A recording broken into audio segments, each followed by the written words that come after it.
Good morning and welcome everyone to the Leaving No One Out International Students and Inclusion Forum. My name is Tracey Blythe. I'm the Executive Officer of the Inner East Primary Care Partnership, and we're co-located with Carrington Health in Box Hill. It's so heartwarming to have had such a terrific response to the forum and to see the names of so many familiar people from partner organisations with an interest in the health and wellbeing of international students. It's also a privilege to have strong representation from local international students, from undergraduates to PhD candidates from many nations, willing to share their experiences and ideas for inclusiveness with us. Thank you all for agreeing to participate and for your enthusiastic promotion of the event on social media. Before we begin the program, I would like to acknowledge the Wurundjeri and Bunurong people of the Kulin Nation, traditional custodians of the land where I am based, and also other Indigenous groups on whose unceded lands our gathering takes place today. I pay my respects to all elders and recognise the enduring impacts of colonisation on First Nations people and the sorrow of the stolen generation. I also recognise and value their knowledge, wisdom, strength and resilience, and their ongoing contribution to health and wellbeing of the whole community. We have a tremendous and extensive lineup of participants today. It's my great pleasure to formally acknowledge Mr. Bue Tay, Deputy Chairperson of the Victorian Multicultural Commission, who, in addition to his duties to the Commission, is a well-known active community leader in Melbourne's East and also a dedicated supporter of the Inner East Primary Care Partnership and of cultural diversity and the needs of our international student community. I would also like to acknowledge and thank Associate Professor Helen Forbes-Mewett, Head of Sociology and Deputy Director of the Migration and Inclusion Centre from Monash University, for giving her valuable time to share her expertise with us today. You may have seen her media articles throughout the pandemic asserting that the health, particularly the mental health of international students, must now take centre stage. I also welcome Belle, National President of the Council of International Students Australia. Thank you for your generosity in supporting our forum today, Belle. A very special thanks also to all the university and TAFE representatives and the members of the dynamic and committed International Student Partnership in our region who have supported the planning and delivery of this forum. It's a really commendable and collaborative achievement. I would also like to acknowledge the board of the Inner East Primary Care Partnership for supporting this initiative to happen online, and to the Department of Health and Human Services for the funding to enable us to do the meaningful and impactful work we do with so many partners to bring about policy and health and wellbeing improvements and post-pandemic recovery. I'd like to make a final acknowledgement of Kate Jeffrey, our Coordinator Access and Inclusion, who established and fostered the partnership of organisations around international students' needs and has led the organisation of today's event with immense dedication and passion. Thank you, Kate, and the Inner East PCP team for your assistance. The Inner East Primary Care Partnership is funded by state government to strengthen cross-sectoral collaboration, maximise health and wellbeing, and reduce inequality in health outcomes.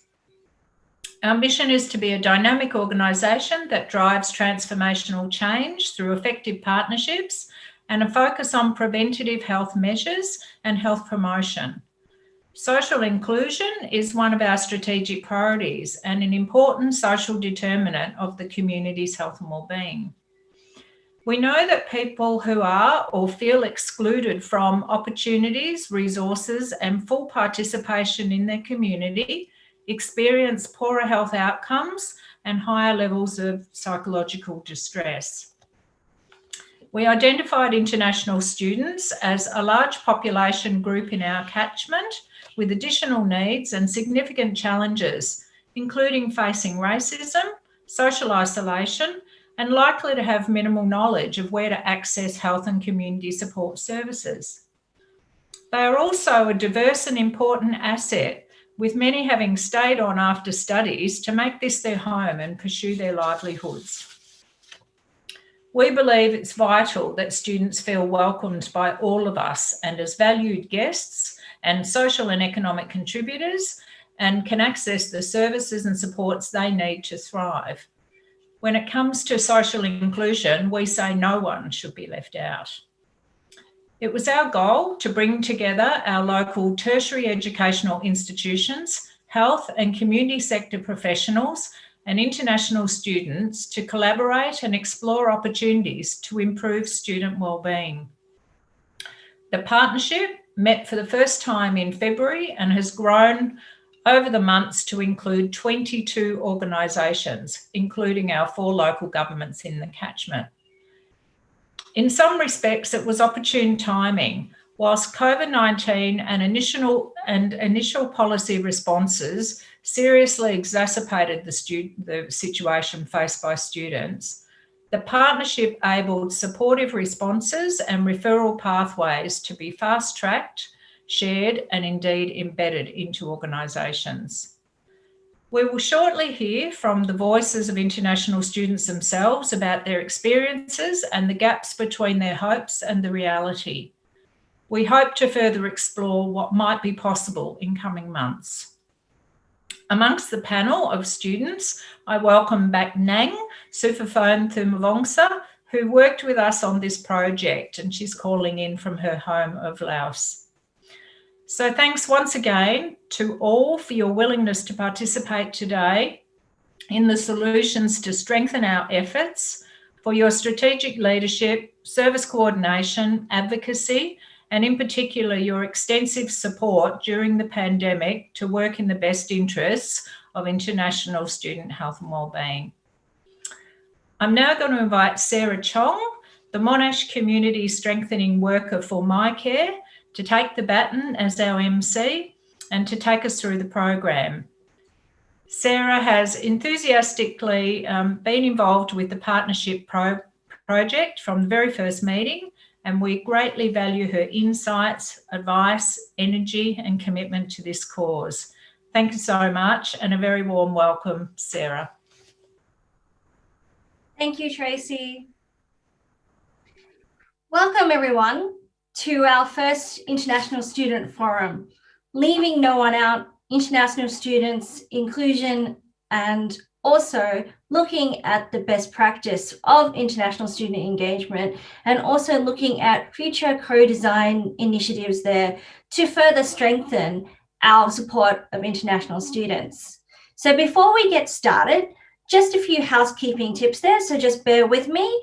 Today, you are attending the forum as a live stream via Slido.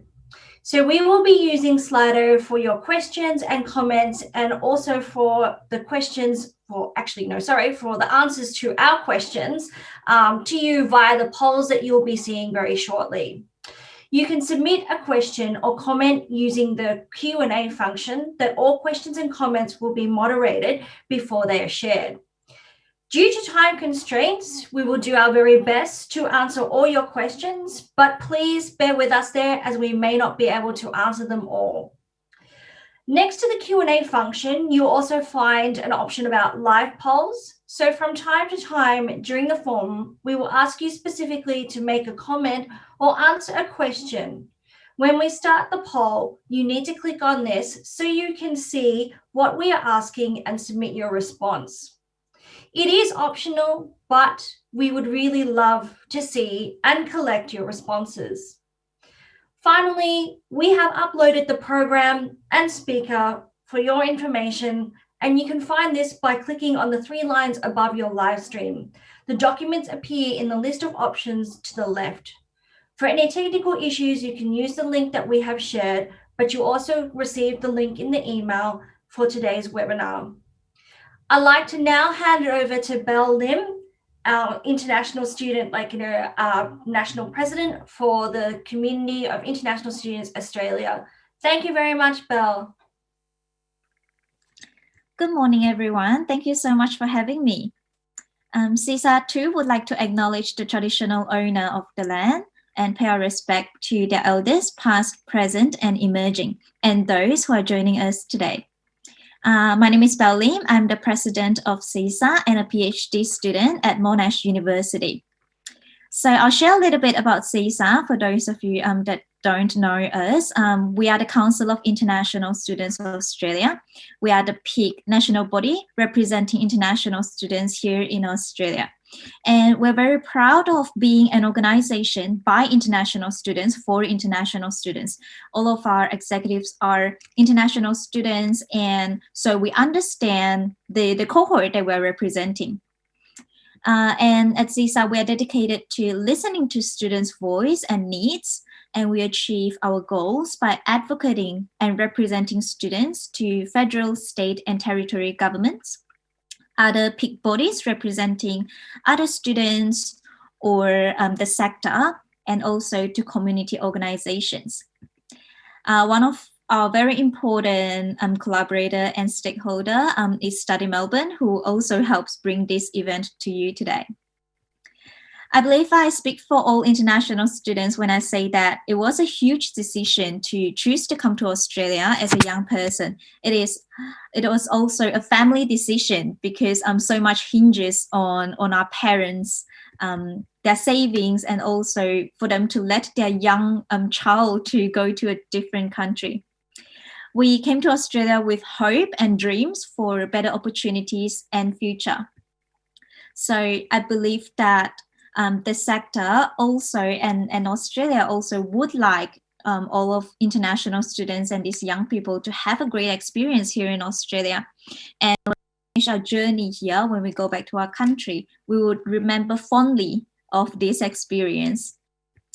Throughout 2020, we have experienced challenges and adversities that are really difficult for a lot of students. But we have also seen incredible resilience from our international students.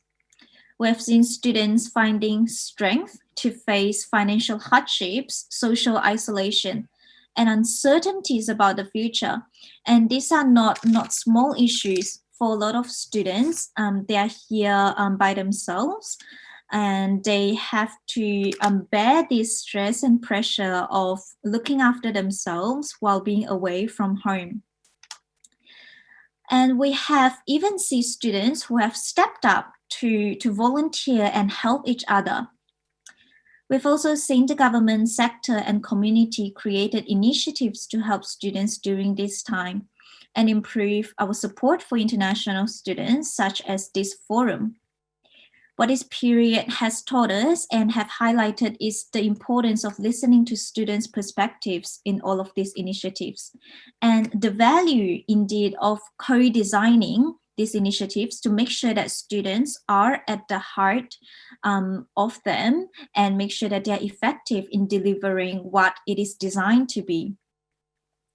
One of the issues that have raised our concern was the rise of racism and discrimination at the start of the pandemic. We're really concerned to see that students are facing even attacks, which are really not what Australia should be like. So CISA has launched the anti-discrimination initiative to look into this and support students. And we are very, very happy to be involved in this forum that promotes social inclusion. And all international students indeed need to feel welcomed and valued in Australia, where we've invested so much for our future.